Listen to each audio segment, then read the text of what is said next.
A1 V1 बराबर A2 V2। तो बच्चों A1 V1 A2 और V2 का मान होगा अंडर रूट के अंदर U स्क्वायर प्लस 2GH। पढ़ा है ना डायनेमिक्स काइनेमेटिक्स, V स्क्वायर बराबर U स्क्वायर प्लस 2GH। अगर 5 मीटर नीचे जाने के बाद V2 हो गया ग्रेविटी में, तो फार्मूला तो यही लगेगा V स्क्वायर बराबर U स्क्वायर प्लस 2GH। लग गया। A1 का मान 1 है, V1 है। A2 का मान 1/5 है, under root V1 square plus 2 into G माने 10 और H माने 5 है। 5V1 25V1 स्क्वायर हो जाएगा बराबर V1 स्क्वायर प्लस 100 हो जाएगा। इधर आ जाएगा 24V1 स्क्वायर बराबर 100 हो जाएगा। अब 24V1 स्क्वायर बराबर 100 हो जाएगा और V1 का मान निकाला जाए तो 10/2√6 आ जाएगा। तो 5/√6 आ जाएगा। तो V1 की वैल्यू 5/√6 आ गया। इसलिए वॉल्यूम फ्लो रेट, अब Q बराबर आप लिखोगे A1 V1, A1 माने 1 और V1 माने 5/√6। तो बच्चों आंसर हुआ 5/√6 मीटर क्यूब और पर सेकंड। ये आंसर है। हाँ, आंसर बिल्कुल सही है। आंसर आपकी क्लास से सही आया था और ये रिजल्ट है। बच्चों ये A1 V1 बराबर A2 V2 की कहानी हो गई। और इसके आगे लिखो बर्नौलीज़ थ्योरम।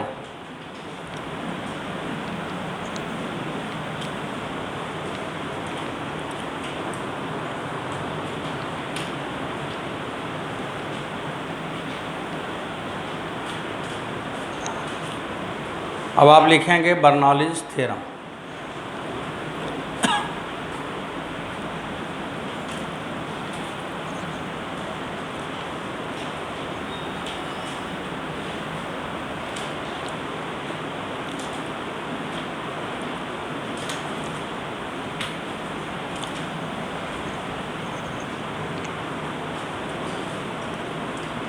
रेडी हो गए?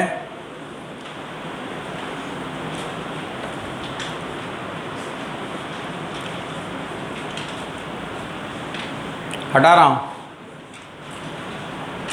देखिए जो बर्नौली थ्योरम है जिसे आप पढ़ने जा रहे हैं,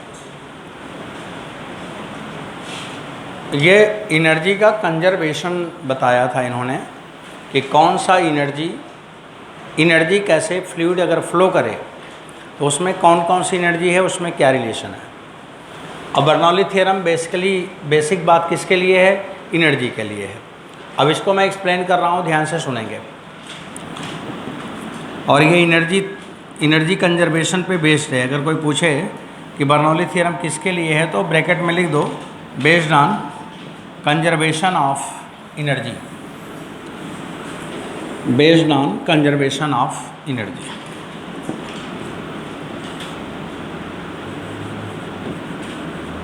अभी कंजर्वेशन ऑफ एनर्जी है ही है, बेस्ड दोस्त मत लिखो, ब्रैकेट में केवल लिखो कंजर्वेशन ऑफ एनर्जी हो गया।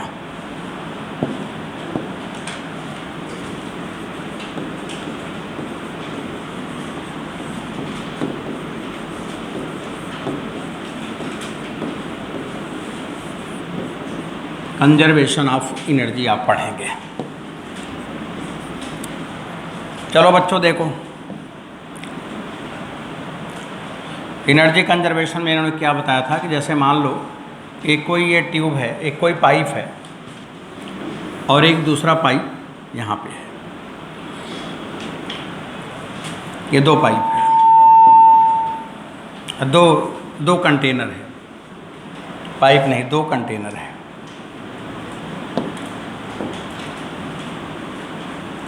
और इस कंटेनर में एक हमने ट्यूब लगाया है।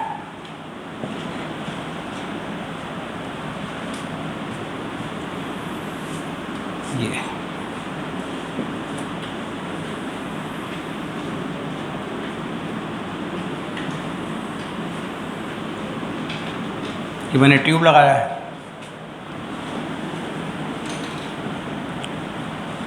पहले क्या होता था, हर जगह अगर एक कंटेनर से लिक्विड को दूसरे में ले जाना है तो टुल्लू पंप लगाते थे लोग। अब टुल्लू पंप लगाते थे तो बिजली लेता था, नुकसान होता था। कहीं कहीं अगर हम पंप ना भी लगाएं तो भी पानी तो चला ही जाता। तो उस पंप को इन्होंने बोला कि ये ज़रूरी नहीं है पंप को लगाना है, यहाँ आप पानी का फ्लो नेचुरल तरीके से करा सकते हो, लिक्विड का फ्लो नेचुरल तरीके से करा सकते हो। जैसे मान लो ये पाइप है, अब इसका क्रॉस सेक्शन एरिया यहाँ पे A1 है, अलग अलग क्रॉस सेक्शन एरिया A1 है, इसका क्रॉस सेक्शन एरिया यहाँ पे A2 है, दोनों एरिया अलग अलग दिखाया भी जा रहा है। इसका एरिया A2 है। इस कंटेनर का प्रेशर P1 है और इस कंटेनर में प्रेशर P2 है, बस प्रेशर में अंतर होना चाहिए और P1 P2 से बड़ा है। अगर P1 P2 से बड़ा है तो फ्लूइड तो always flow from high pressure to low pressure, natural उसका कॉन्सेप्ट है कि ऐसे ही फ्लो करेगा। अब यहाँ से जब ये लिक्विड चलेगा तो इसकी वेलोसिटी v1 होगा और जब यहाँ पे ये निकलेगा तो इसकी वेलोसिटी v2 होगा। अब बच्चों ये लिक्विड यहाँ पे इंटर किया और ये लिक्विड यहाँ पे बाहर निकलना चाह रहा है, ये बाहर निकलना चाह रहा है और ये कितनी ऊंचाई पर है, H1 यहाँ पे, और ये कितनी ऊंचाई पे है इस जगह मैं यहाँ दिखा रहा हूँ, ये है H2। मतलब पाइप का कनेक्शन कितनी ऊंचाई पे है, वहाँ पे कितने पाइप हाइट पे फिट है और यहाँ पे कितने हाइट पे फिट है, वो दोनों हाइट डिफरेंट है। वो H1 हाइट पे फिट है और यहाँ H2 हाइट पे फिट है। अब ये पाइप को लगा दिए, ये वाला प्रेशर क्या करेगा, उसको धकेलेगा, ये वाला प्रेशर इसको धकेलेगा, इधर धकेलेगा, ये इधर धकेलेगा P1, ये वाला इसको धकेल रहा है और इधर वाला प्रेशर धकेलेगा नहीं, इसको रोकेगा कि तू आ क्यों रहा है। इधर वाला प्रेशर क्या करेगा, इसको रोकेगा कि तू आ क्यों रहा है। ये धकेलेगा जाने के लिए, वो धकेलेगा रोकने के लिए। अब बताइए लिक्विड के सामने मुसीबत हो गई कि नहीं। यहाँ से तो हम भेज दिए कि जाओ जाओ जाओ, तुम्हें एक आदमी है वहाँ पे मिलेगा। अब एक आदमी मिला तो बोला कि यहाँ क्यों आए, उसको दुख होगा कि नहीं होगा। अब यही घटना यहाँ हुआ, यहाँ से धकेला कि जाओ और वो डिब्बा वाला बोल रहा है कि तू आ क्यों रहा है, लेकिन धकेलने वाला ज़्यादा एनर्जी लगा के धकेला है तो पहुँच जाएगा, तब वो समझ जाएगा कि मेरा दुश्मन है, तब भी इसके एंट्री करनी है इसमें। इसका मतलब वो क्या करेगा, अपोज करेगा। अब जब अपोज करेगा तो वर्कडन होगा, इधर वाला वर्कडन क्या आएगा, सपोर्ट करेगा तो पॉजिटिव, उधर वाला वर्कडन अपोज करेगा तो नेगेटिव। और ये वर्कडन कौन कर रहा है, प्रेशर। तो वर्कडन करने वाला कौन है, आप धकेल रहे हो, प्रेशर। तो वर्कडन यहाँ लिखो आप, वर्कडन बाय प्रेशर,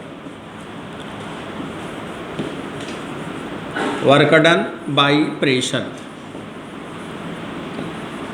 और ये वर्कडन बाय प्रेशर होगा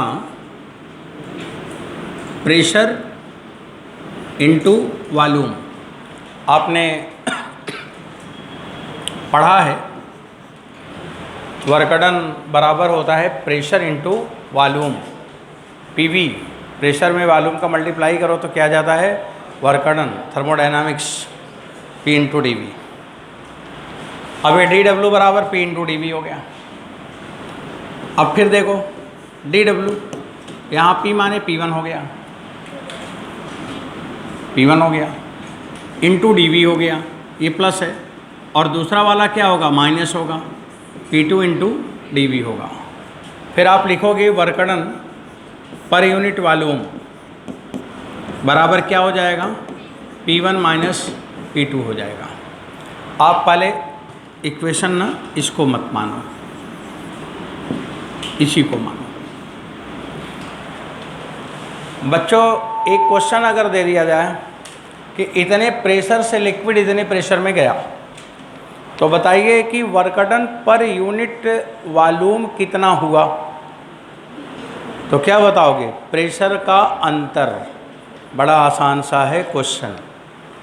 बोलेगा कि टंकी से पानी उस टंकी में गया, इसका प्रेशर इतना, उसका प्रेशर इतना, तो बताइए नेट वर्क डन पर मीटर क्यूब कितना हुआ। नेट वर्क डन पर मीटर क्यूब कितना हुआ, तो सिर्फ क्या करना है? प्रेशर का अंतर बताना है। उसमें मान लो कि लिखा है कि 400 न्यूटन पर मीटर स्क्वायर, उसमें लिखा है 200 न्यूटन पर मीटर स्क्वायर, दोनों माइनस करके 200 आंसर टिक करो, आगे जाओ। ऐसे सवाल आता है, प्रेशर का अंतर। अब बच्चा वहाँ पे बोलेगा प्रेशर दिया, बाकी कुछ नहीं दिया। अबे बाकी की ज़रूरत क्या है कि दे, जिसकी ज़रूरत है वो तो दिया है ना। तो ये एक बड़ा इंपॉर्टेंट रिजल्ट है, बर्नौली ने दिया था। अच्छा चलिए ठीक है, अब जो ये वर्क डन होगा उस वर्क डन का मेजरमेंट हम करेंगे। कैसे करेंगे? देखो बता रहा हूँ। Work done by pressure, work done by pressure, जो प्रेशर से वर्क होगा। वर्क एनर्जी थ्योरम में सारा वर्क पढ़ा है आपने, मैंने सब वर्क पढ़ाया है, लेकिन वर्क डन बाई प्रेशर कहीं नहीं पढ़ाया था। हाँ, अब देखो वर्क एनर्जी पावर, अगर कोई बोले कि हमने पूरा पढ़ा है तो मूर्ख है कि नहीं। पूरा कैसे पढ़ लिया? अभी तो हम यहाँ पढ़ाए ही नहीं थे, अब पढ़ाने जा रहा हूँ। इसलिए फिजिक्स पूरा तब होता है जब हम बोल देते हैं पूरा हो गया, और उसके पहले कोई न कोई झाम कहीं न कहीं रहता है जिसे कहीं बताना रहता है। अब देखो वर्क डन बाई प्रेशर नहीं बताया था मैंने, सब बता दिया था, ये नहीं बताया था। अब उसको बर्नौली यहाँ बताए हैं, तो अब हम पहले कैसे बता देते। तो वर्क डन बाई प्रेशर क्या होगा? ये होता है change in kinetic energy plus change in potential energy. क्या होता है? Change in kinetic energy plus change in potential energy. ये होता है वर्क डन बाई प्रेशर। अब change in kinetic energy, half dm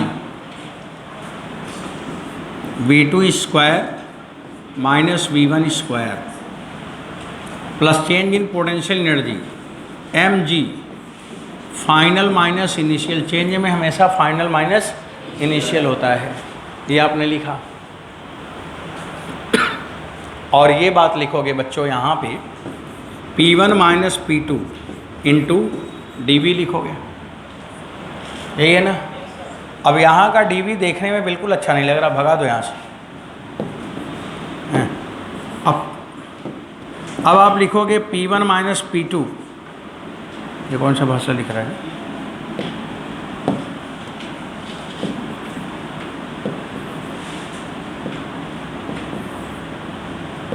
अब आप लिखोगे P1 माइनस P2। वॉल्यूम से जब डिवाइड करोगे मास को, इधर का वॉल्यूम उधर जाएगा, तो मास अपान वॉल्यूम क्या हो जाएगा? डेंसिटी।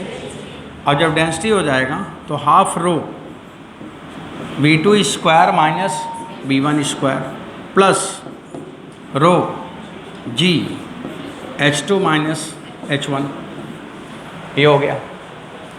अब वहाँ 1 1 2 2 दो दिख रहा है, 1 वालों के एक तरफ करो, 2 वालों के एक तरफ करो, 1 और 2 अलग अलग करो।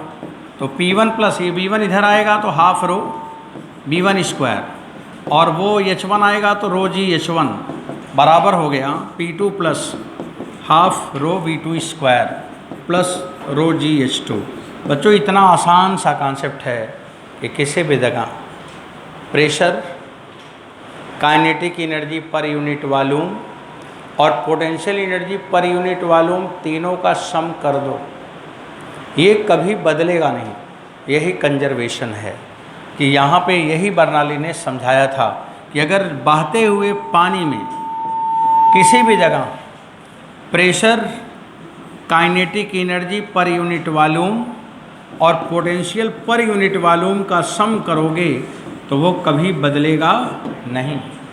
जैसे हम पढ़ते हैं कि कोई लाइट जाए, कहीं से कहीं जाए, लेकिन उसका म्यू और एंगल म्यू साइन थीटा नहीं बदलता, लॉ ऑफ रिफ्लेक्शन है। कोई पुल्ली का मोशन कहीं से कहीं हो जाए, टेंशन और एक्सेलरेशन का मल्टीपल नहीं बदलता। कोई स्प्रिंग का एक्सपेंशन कंप्रेशन कहीं से कहीं कर दो, के और एक्स का मल्टीपल नहीं बदलता। ऐसे यहाँ पर भी pressure, kinetic energy, potential energy, तीनों का सम, लिक्विड चलते हुए लिक्विड में चाहे जहाँ निकालो तीनों का सम हमेशा बराबर होगा। यही बर्नौली ने समझाया था। तो आपको पहले बताओ, आपको समझ आया कि नहीं? बर्नौली जो समझाया तो हो गया, आपको समझ आया? तो इस पे सवाल लगाने हैं। एक बात और लिख लें, अब अगर हम यहाँ पे लिखें P अपान रोजी, रोजी से डिवाइड कर रहा हूँ, तो प्लस और प्लस H बराबर कांस्टेंट, ऐसा भी लिख सकते हैं। अब बच्चों जो P अपान रोजी है ये वाला, इसका नाम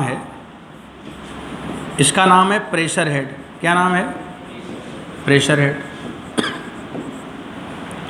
इसका नाम है वेलोसिटी हेड। वेलोसिटी हेड है। अब मान लीजिए कहीं किसी ने पूछ लिया, एक बार सवाल में पूछा था कि वेलोसिटी हेड का डायमेंशनल फार्मूला बताओ, वेलोसिटी हेड का डायमेंशनल फार्मूला बताओ। अब उसको वेलोसिटी हेड बच्चे को आ ही नहीं पा रहा है, कैसे बताएं? पढ़ा हो तब तो आएगा। वेलोसिटी का डायमेंशनल फार्मूला टिक करके चलाया, बोला हेड गलती से छप गया होगा। अब वो गलती छपा था। अब वेलोसिटी हेड यहाँ था v²/2g। अब v²/2g माने मीटर, वेलोसिटी हेड माने मीटर, क्योंकि h तभी जुड़ेगा जब ये है मीटर। तो प्रेशर हेड का dimensional formula metre, velocity head का डायमेंशनल फार्मूला मीटर, कोई भी हेड का डायमेंशनल फार्मूला मीटर। अब ये उसने नहीं सीखा था। अब या तो वहाँ पे एग्जाम में बैठ के पढ़ता और या तो एग्ज़ाम में छोड़ के आता। इसीलिए होता है कोचिंग पढ़ने के लिए और एग्ज़ाम होता है गोला भरने के लिए। वहाँ पढ़ा नहीं जाता, पढ़ के यहाँ से जाते हैं आप। ऐसे टीचर सवाल पूछ लेते हैं, बोलेंगे कि अभी इसका आंसर बताओ, अब ये भी बताओ कोई पढ़ने की, तो बहुत आसान सवाल था ना। इससे आसान सवाल दुनिया में कोई हो सकता है? यहाँ कुछ करना ही नहीं, देखा है उसी को गोला भरना है बस। तब भी बच्चे नहीं देखे रहते, समझ लो कि फिर भी सिलेक्शन पा जाते हैं बेचारे।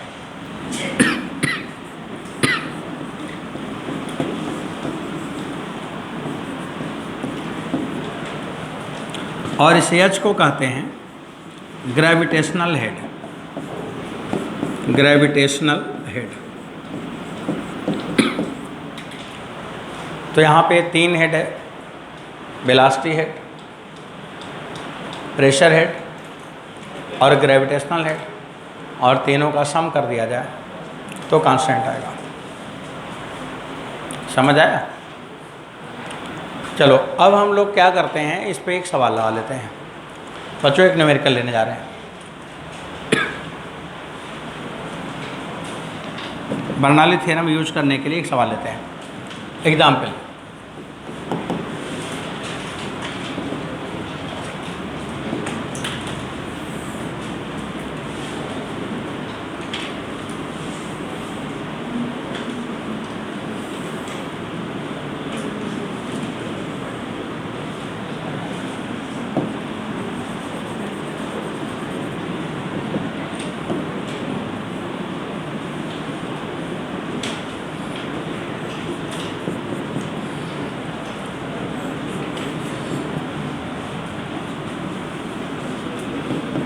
अब बच्चों इसको समझो ज़रा, सवाल समझो।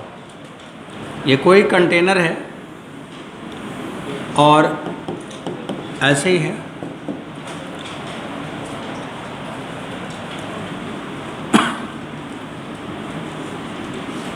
इसमें हाइट S तक पानी भरा है, लिक्विड भरा है जिसकी डेंसिटी ρ है। और अब आपसे पूछा है कि यहाँ की स्पीड कितनी होगी, v का मान पूछा है। v का मान पूछा है कि स्पीड कितना होगा। अब मेरे को v का मान निकालना है। खैर इसका आंसर तो आपको आता ही होगा, लेकिन फिर भी देखिए कुछ बात समझाना है इसलिए समझा रहा हूँ। सुनो, यहाँ पे मेरे से पूछा है कि v का मान क्या है, वेलोसिटी कितनी है।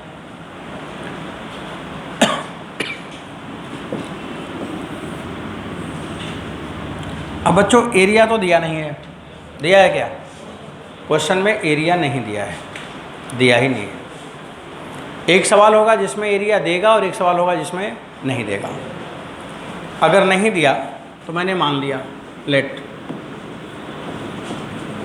Cross section area be the A1 and A2 cross section area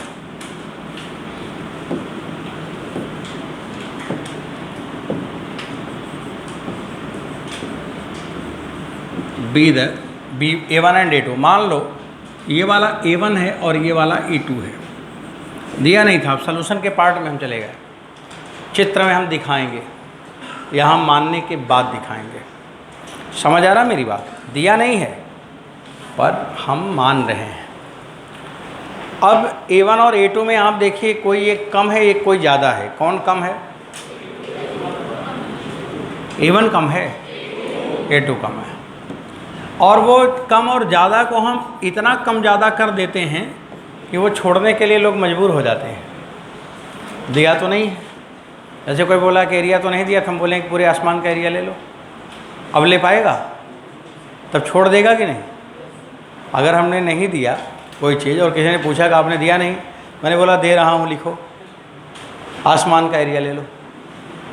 अब आसमान का एरिया वो कैसे निकाले? तो बोलेगा जाने दो, छोड़ दो। अच्छा यही बात है, जब दिया नहीं था तो हमने माना तो, लेकिन मानने का तरीका क्या है? एक इतना छोटा एक इतना बड़ा कि हम उसे छोड़ देंगे ही देंगे। तो बच्चों अब ये कहानी आ गई। अब इससे फ़ायदा क्या होगा, नुकसान क्या होगा?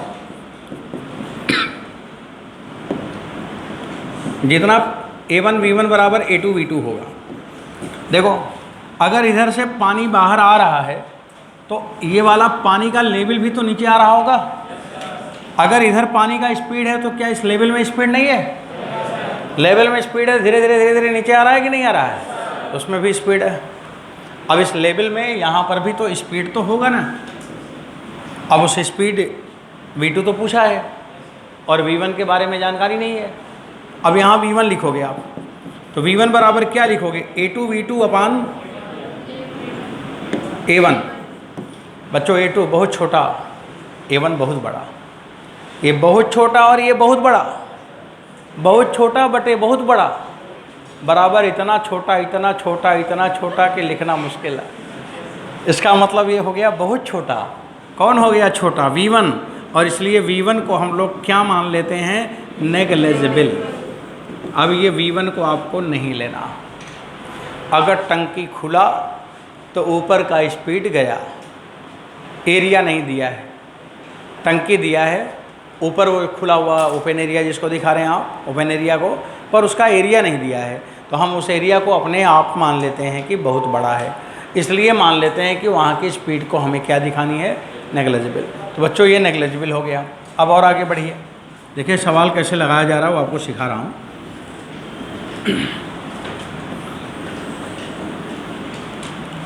अब इसके बाद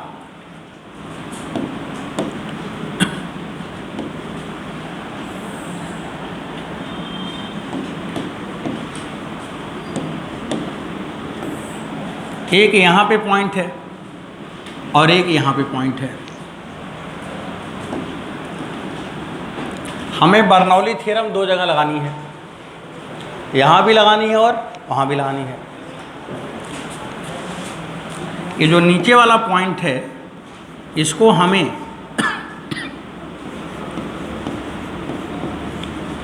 रेफरेंस लाइन लेना है। क्या लेना है? रेफरेंस लाइन, क्योंकि पोटेंशियल एनर्जी की बात आने वाली है। अब बच्चों इधर खुला हुआ है तो प्रेशर P0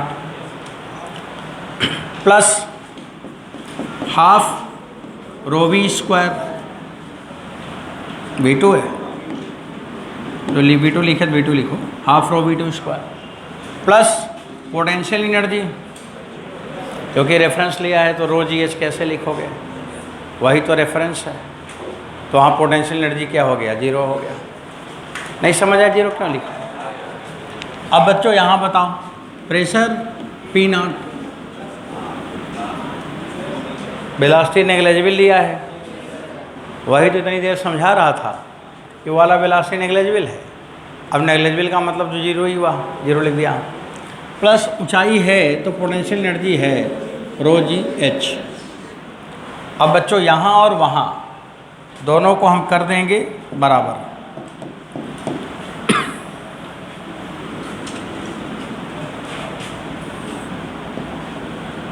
अब इन दोनों को बराबर करेंगे।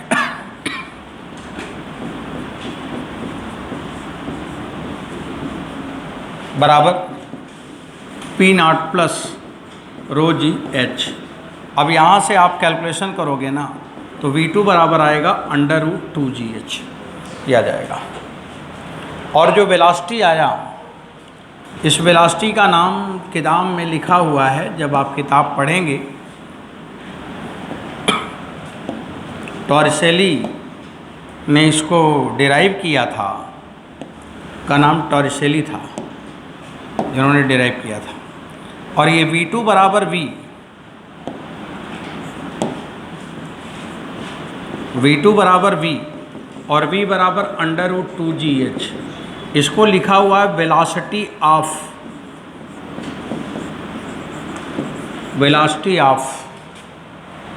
ऊपर,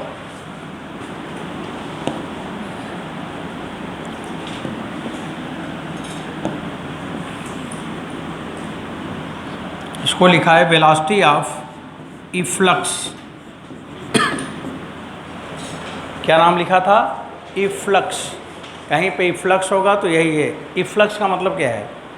EF का मतलब है इफ्लुएंट, इफ्लुएंट का मतलब है लिक्विड, और फ्लक्स का मतलब है फ्लो करना। तो जहाँ पे लिक्विड का फ्लो हो रहा हो उसे हम क्या कहते हैं? इफ्लक्स कहते हैं, वो इफ्लक्स है। अब मान लो कि टेक्निकल भाषा बोलना है तो वही बोलो, इफ्लक्स बताओ क्या है। अब इफ्लक्स यही है कि इफ्लुएंट का फ्लो होना, उसे बोलते हैं इफ्लक्स। फ्लक्स माने टू फ्लो, उसी को फ्लक्स कहते हैं। तो किताब में कहीं इफ्लक्स लिखा रहेगा तो डरना मत, परेशान मत होना, बोलना कोई बात नहीं है। उस समय उनको यही भाषा आता था, टॉरिसेली को लिख दिए। अब बच्चों आपको ये सवाल तो मैंने कवर कर लिया, एक सवाल का आंसर आप भी बता दो,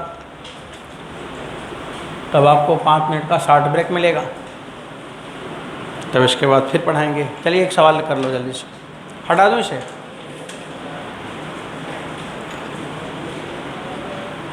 नहीं लिखे थे क्या? हाँ लिख लो, पहले लिख लो तब बढ़ें आप।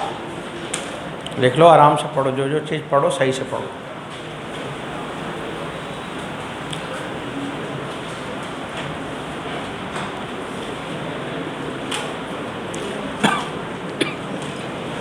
हो गया? आओ एक सवाल कर ही लेते हैं।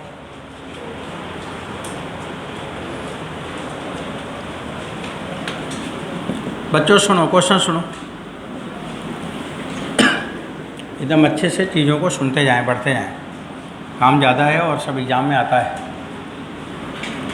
देखो अगला सवाल ये दिया है,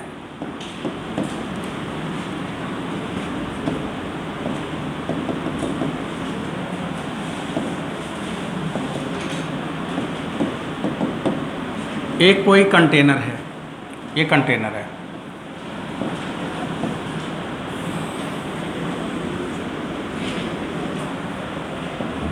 और ये कंटेनर ऊपर की ओर खुला हुआ है, ये ओपन है।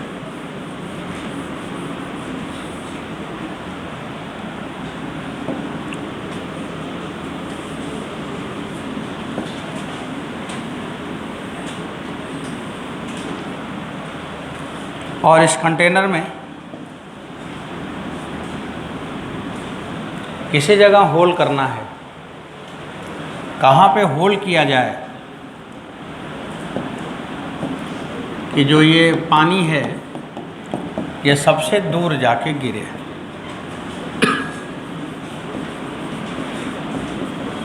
और ये मैक्सिमम दूरी कितना हो।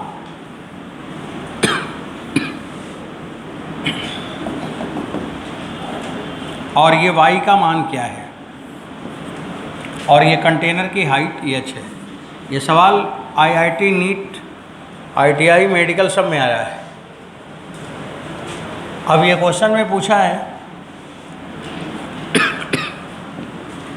Find x maximum and y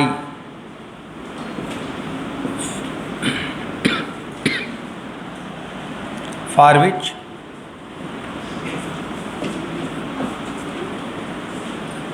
we get x maximum. तो x की मैक्सिमम वैल्यू कहाँ तक है ये भी बताना है और y का मान भी बताना है, जिसके लिए x मैक्सिमम मिल जाए।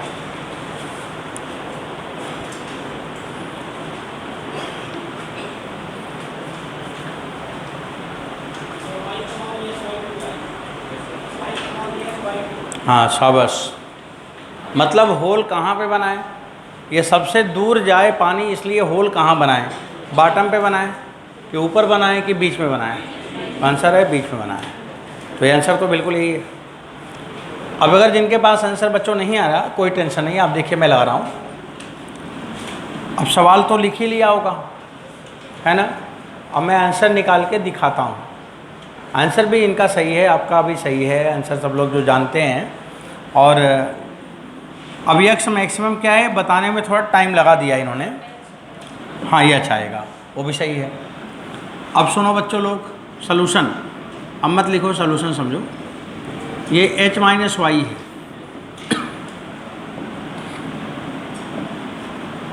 अभी आपने पढ़ा है कि यहाँ से जो लिक्विड निकलेगा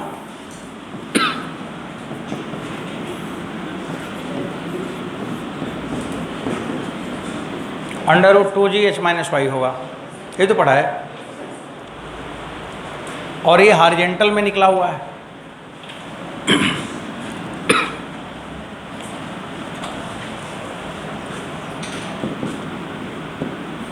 अब अगर ये पूछा जाए कि x का मान क्या होगा, कितने दूर वो जाके गिरेगा, तो काइनेमेटिक्स में पढ़ा है कि horizontal distance equal to speed into time. x बराबर v का मान √2g h - y और t का मान √2h/g। अभी x बराबर होगा, g से g कट जाएगा, 2√y इंटू h - y होगा। तो x का मान आ गया। अब हम लोगों को x² भी लिख सकते हैं, 4yh - y²। बच्चों x की मैक्सिमम वैल्यू देखो, कैलकुलेशन तो ऐसे ही होगा